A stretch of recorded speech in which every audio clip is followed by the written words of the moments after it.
Here are 10 CSS tips that will make coders' life easier. Tips number 1. Use CSS variables in the root selector to manage colors, fonts, and spacing consistently across your entire project. Tips number 2. Center anything easily using Flexbox.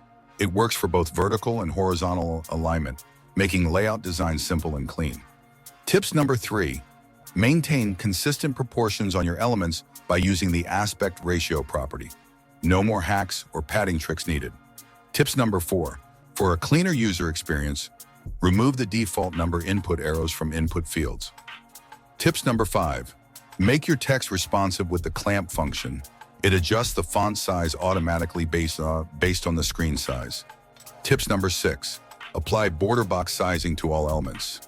This prevents unexpected layout issues and makes your designs easier to control. Tips number 7. Keep elements like headers visible as you scroll by using sticky positioning. It's perfect for navigation menus. Tips number 8. Add smooth transitions to buttons and links for a more polished user experience. Even small animations make a big difference. Tips number 9. Use the gap property in Flexbox layouts instead of margins. It keeps spacing consistent and makes your code cleaner. Tips number 10. Automatically support dark mode by using the Prefers Color Scheme media query. Your site will match the user's system preferences without extra effort. Save this video for later and subscribe for more web development tips.